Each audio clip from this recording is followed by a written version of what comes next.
Hello members. अब देखो market कल कैसा एक्सपेक्टेड है, हम लोग थोड़ा बहुत डिस्कस करने वाले। कुछ स्टॉक में न्यूज है, डाउ जोन्स आज भी क्रैश होता हुआ दिखाई दिया, आप यहाँ पे देख सकते हैं, ठीक है। एंड वो सभी स्टॉक यहाँ पे न्यूज डिस्कस करेंगे, आप लोगों की क्वेरीज डिस्कस करेंगे एंड इंपॉर्टेंट, सबसे इंपॉर्टेंट पॉइंट्स।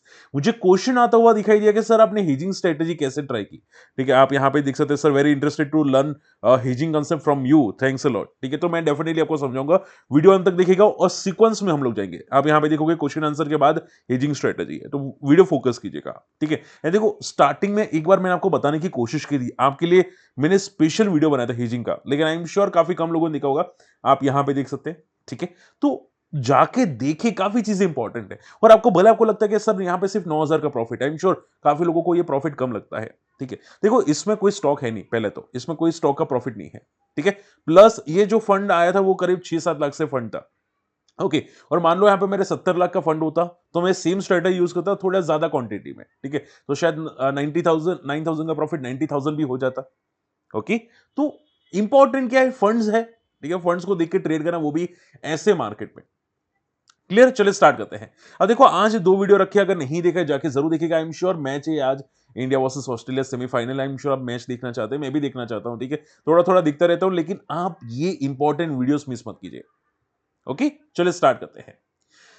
अब देखो सबसे पहला इंपॉर्टेंट बात आ जाती है एफआई की सेलिंग और डाउजोस। डाउजोस तगड़ा फॉल किया है, 400 पॉइंट, या आप बोल सकते हैं 700 पॉइंट। आप यहां पे देख सकते हैं 700 पॉइंट तक भी फॉल करता हुआ दिखाई दिया।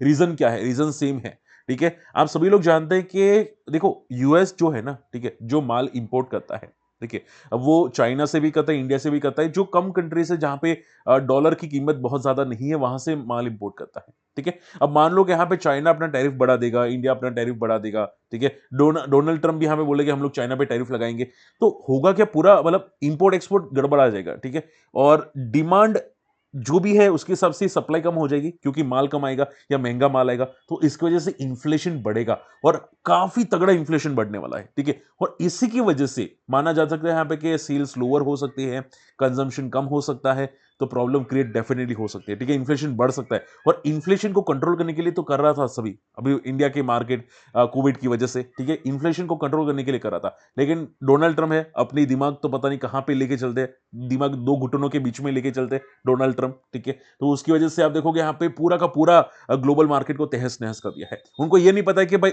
इकोनॉमी सभी की कनेक्टेड होती है, ठीक है। तो उसकी वजह से आप देखोगे इंडिया भी गिरा, यूएस भी गिरा, और काफी तगड़ा गिरता हुआ दिखाई दिया है, ठीक है। अब देखो आप पूछे सर, मान लो यूएस गिरा तो इंडिया क्यों इतना ज्यादा गिरा है, ठीक है। सिंपल बात है, पहले तो एफआई निकल रहे, ध्यान से सुनो, इंपॉर्टेंट है। दो इंडिया के मार्केट को दो चीजें इंपैक्ट करी है। पहले तो इंडिया का मार्केट की ओवर वैल्यूएशन इंपैक्ट करी थी, जिसकी वजह से मार्केट में प्रॉफिट बुकिंग आया, ठीक है। सेकंड एफआई की सेलिंग, और वो भी आप बोल सकते हैं कि एसटीडी चार्ज की वजह से या long term capital gain tax की वजह से एफआई भी निकल रहे हैं, ठीक है। और सोने पे सुहागा ये हो गया कि यहाँ पे डोनाल्ड ट्रंप ने यहाँ पे टैरिफ बढ़ाने की कोशिश की, जिसकी वजह से काफी कंपनी के सेल लोअर हो सकते हैं, ठीक है। सेल्स घट सकते हैं, सेल कम आ सकते हैं, तो भाई प्रॉफिट तो वैसे ही घटना स्टार्ट हो जाएगा।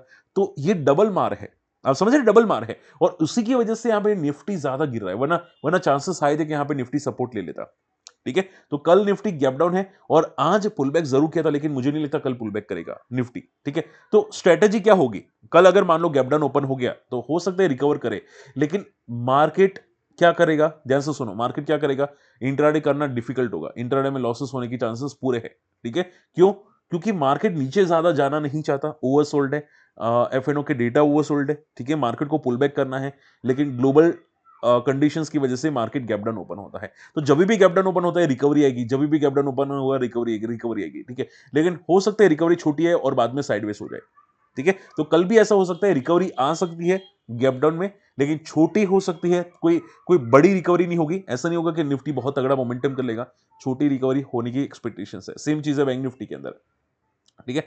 सेम रिकवरी हो सकती है, शायद छोटी हो सकती है, या साइडवेज हो जाएगा मार्केट, ठीक है, लेकिन मार्केट में दम नहीं रहेगा, तो इंट्राडे करना बहुत बहुत डिफिकल्ट होगा, और ऐसे मार्केट में हिजिंग करना इंपॉर्टेंट होगा, ठीक है। चलिए, होप ये पॉइंट समझ में आ चुका है। एफआई की सेलिंग तो है ही डेफिनेटली, काफी नेगेटिव है एफआई, और मुझे नहीं लगता एफआई जल्दी आएंगे। अगर शायद गवर्नमेंट एसटीडी या लॉन्ग टर्म कैपिटल गेन हटा दे, तो हो सकता है कुछ वापस रिकवरी आ जाए, ओके। और इस पे और एक बड़ी इंपॉर्टेंट न्यूज ये सोने पे सुहागा हो गया, वो है एनएससी।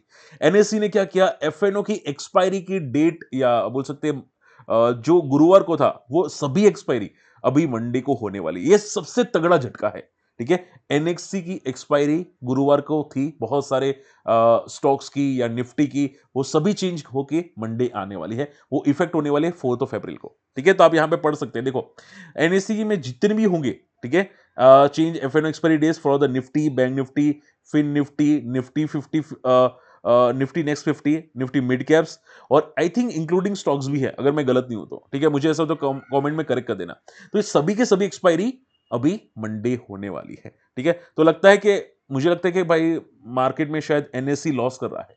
देखो आप देखो, सिंपल बात है, ध्यान से समझो जो बोल रहा हूं, ठीक है। देखो कॉन्ट्रैक्ट लॉन्च कौन करता है? फ्यूचर के कॉन्ट्रैक्ट, एफएनओ के कॉन्ट्रैक्ट, ऑप्शंस के कॉन्ट्रैक्ट लॉन्च कौन करता है? एनएससी, ठीक है। अगर मान लो 90% के रिटेल इन्वेस्टर्स लॉसेस करते हैं, तो पैसा किसको जाएगा? पैसा किसको जाएगा? एनएससी को जाएगा, ठीक है, एनएससी को जाएगा। अगर आप लोग ये देखो पूरा सिस्टम आप नहीं समझते ना, इसका मीनिंग क्या है कि आप लोगों ने कभी सिस्टम को समझा नहीं है लाइफ में, ठीक है। डब्बा ट्रेडिंग ऐसे ही वर्क करता है। लोग डब्बा ट्रेडिंग में जो लोग चलाते हैं उनका प्रॉफिट कैसे होता है? ऐसे ही होता है, जो लोग डब्बा ट्रेडिंग चलाते हैं, ठीक है।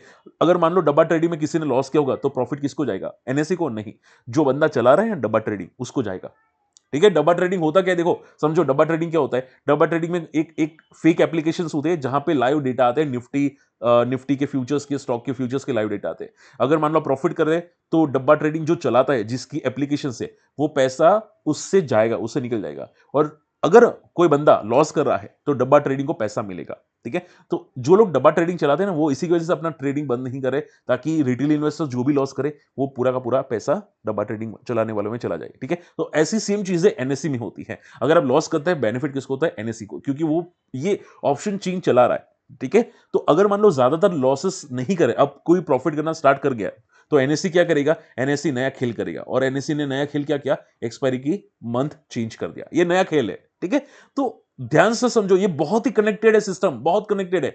उनको देखो ऐसा लग रहा है कि शायद कोई लोग प्रॉफिट करना स्टार्ट कर रहे हैं, तो इसकी वजह से एनएससी ने पूरा चेंज कर दिया, ठीक है। अब देखो मेरी जैसी चीजें कोई नहीं समझेगा मार्केट में, not even a single percent, ठीक है। मेरी वीडियो शेयर करते रहना, सिंपल बात है। मैं आपको सपोर्ट करता हूं, आप मुझे सपोर्ट करते रहना, ठीक है।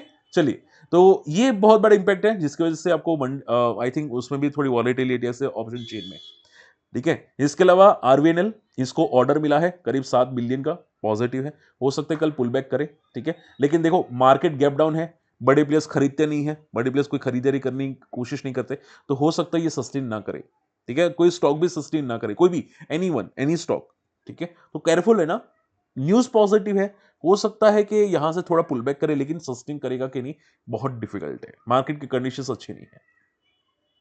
ओके, बायोकॉन अगर बात करने जाए, बायोकॉन यहाँ पे अप्रूवल मिलता हुआ दिखाई दिया है। इनकी कुछ दवाइयां है, उसका अप्रूवल मिला है, विच इज वेरी वेरी पॉजिटिव, ठीक है। तो देखो ये जो होता है ना फार्मा सेक्टर, उनके लिए अप्रूवल मिलना एफडीए से, ठीक है, वो पॉजिटिव होता है। और एफडीए से नोटिस मिलना, ठीक है, वो नेगेटिव होता है। तो उसकी वजह से स्टॉक अप एंड डाउन होते रहते हैं। और मैंने बायोकॉन में भी काफी अच्छा हेजिंग किया था, काफी अच्छा प्रॉफिट हुआ था। तो ऐसे स्टॉक को भी आप हीज कर सकते हैं, आपको प्रॉफिट मिलने की पॉसिबिलिटी है, पूरी है, ठीक है। संवर्धा मदरसन, आप देखोगे ये भी काफी अच्छी बात है कि एयरबस एयरक्राफ्ट, ठीक है, उसका यहाँ पे सप्लायर होता हुआ दिखाई दिया। संवर्धना मदरसन, एयरबस एयरक्राफ्ट बहुत ही तगड़ी बात है, ठीक है, बहुत बड़ा बंदा है एयरबस, ओके। तो संवर्धना मदरसन के लिए काफी चीजें पॉजिटिव है, और ये स्टॉक भी काफी एक अच्छे वैल्यूएशंस पे आ रहा है। 20 की P is not over valued है, ठीक है। तो काफी अच्छे वैल्यूएशंस पे आ रहा है, ठीक है। इसका ग्रोथ भी है, काफी अच्छा ग्रो कर रहा है कंपनी, ठीक है। तो आगे जाके इसमें मोमेंटम हो सकती है, लेकिन अभी जैसे कि मैंने बोला, इंट्राडे में या कल बहुत बड़ी मोमेंटम एक्सपेक्टेड करना डिफिकल्ट है, क्योंकि मार्केट में एफआई निकल रहे हैं, ग्लोबल कंडीशंस वीक है, चांसेस कम है, ठीक है। और लास्ट नॉट द लीस्ट, देखो लास्ट क्वेरी, लास्ट न्यूज, फिर मैं आपकी क्वेरीज लूंगा। लास्ट न्यूज सुन लो। देखो जब भी मार्केट में वॉलेटिलिटी आती है, या ग्लोबल क्लूज नेगेटिव होते हैं, वार होती है, या कुछ भी ऐसा बड़ी उथल पाथल होती है ना ग्लोबल मार्केट में, तो तब क्या होता है? तब यहां पे गोल्ड मोमेंटम करता है, क्योंकि सबसे बेस्ट एंड स्टेबल करेंसी है गोल्ड, ठीक है। तो कोविड के बाद गोल्ड ने काफी अच्छा जंप लिया, उसके बाद रशिया यूक्रेन वार आ गई थी, फिर इसराइल की वार आ गई थी, तो और अभी डोनाल्ड ट्रंप, तो इसकी वजह से गोल्ड अनट्रेमेंडस मोमेंटम करा है, ठीक है। अगर मान लो कि यहाँ पे ये पूरा का पूरा इकोनॉमी शांत हो जाता है, ग्लोबल कंडीशन शांत हो जाती, तो हो सकता है कि यहाँ पे गोल्ड वापस गिर के 70-60 के आसपास आ जाए, ठीक है। तो गोल्ड जितना बड़ा है उतना गिरेगा भी, लेकिन ग्लोबल मार्केट में शांति आनी चाहिए, ठीक है। तो ये बात याद रखेगा। तो कोई पूछे कि सर गोल्ड की मोमेंटम कैसे होगी, आप समझ चुके हैं, ठीक है, कैसे मोमेंटम हो सकती है। चलिए फटाफट आपकी क्वेरी लूंगा। सबसे पहली क्वेरी आ जाती है सिंधु ट्रेड की। मुझे किसी ने पूछा था सिंधु ट्रेड 2 घंटे पहले, सर सिंधु ट्रेड में क्या हो सकता है। तो देखो जैसे कि बोला, अच्छे अच्छे स्टॉक भी गिर सकते हैं। सिंधु ट्रेड भी आप देखोगे 26 के पी पे ट्रेड करा है, लाइफ लो के आसपास ट्रेड करा है, ठीक है, ये भी गिर सकता है। तो अभी क्या चल रहा है, देखो मार्केट नहीं अच्छा है, अच्छे से अच्छे स्टॉक गिरेंगे, तेजस या कोई भी एबीसी स्टॉक गिरेंगे, तो इसमें भी कुछ कहना मुश्किल है। मुझे सर सपोर्ट क्या है, कोई सपोर्ट नहीं है। करंट मार्केट ऐसा है कि इसमें कोई सपोर्ट वर्क नहीं करेगा, ठीक है। देखो मैं जनरली ऐसा नहीं बोलता, बाकी मार्केट की कंडीशंस ही इतनी खराब है, ग्लोबल में कुछ भी न्यूज आ रही है, वरना तो मैं बोल देता भाई अभी सपोर्ट है, करंट लेवल पे सपोर्ट है, लेकिन मार्केट की कंडीशन ऐसी है कि कुछ भी कहना मुश्किल है, ठीक है, आप समझो बात को। ओके, मार्केट ऐसा नहीं है।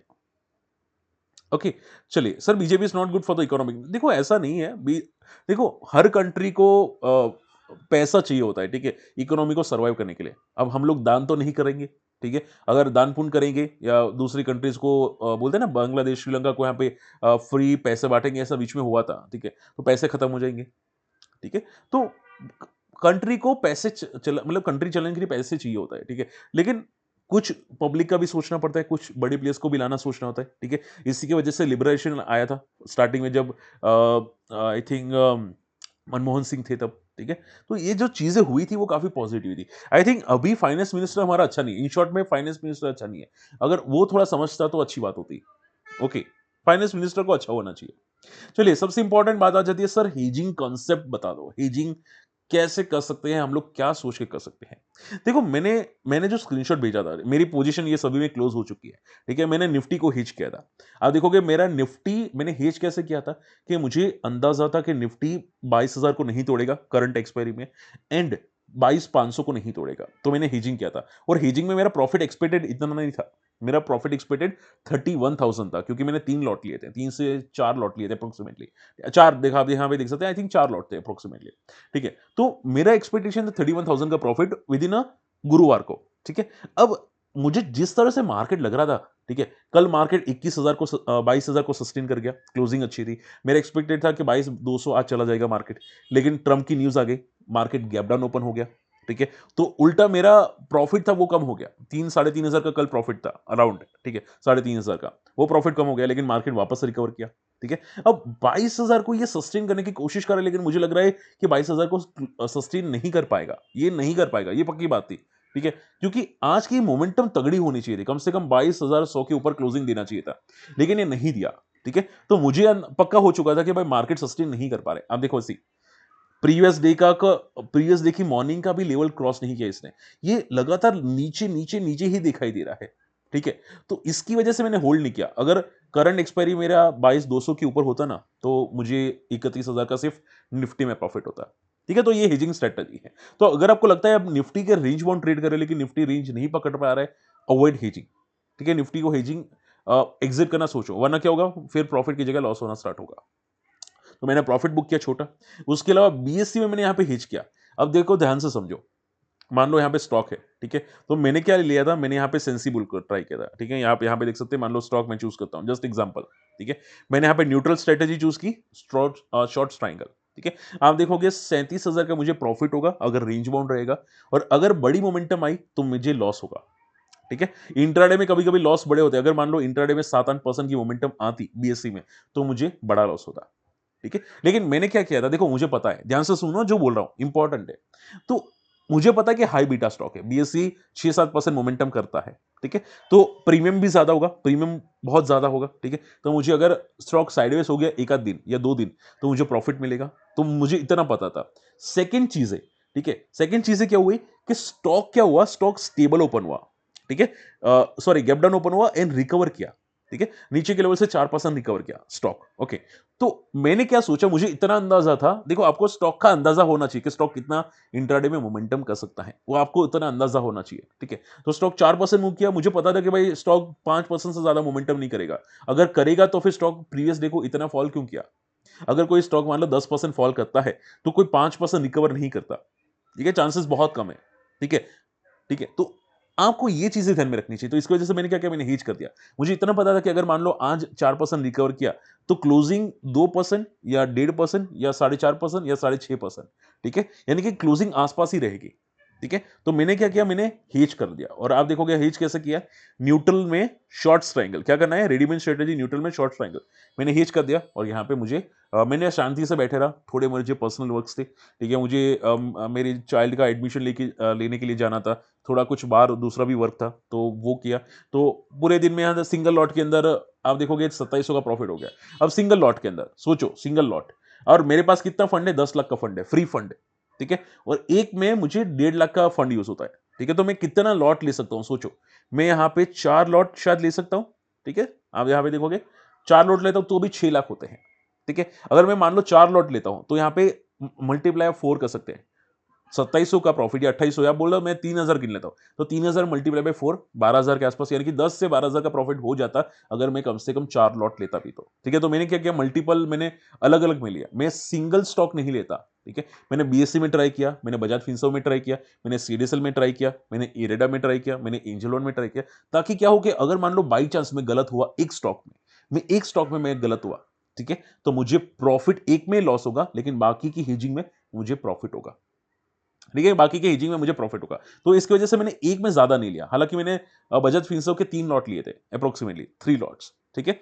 बीएससी में यहाँ पे मैंने 1 लॉट लिया था, और उसके अलावा दूसरे स्टॉक्स में भी मैंने एक एक लॉट लिए थे, ठीक है। तो जहां पे मुझे कॉन्फिडेंस होता है वहां पे 2-3 लॉट मैं ले लेता हूं।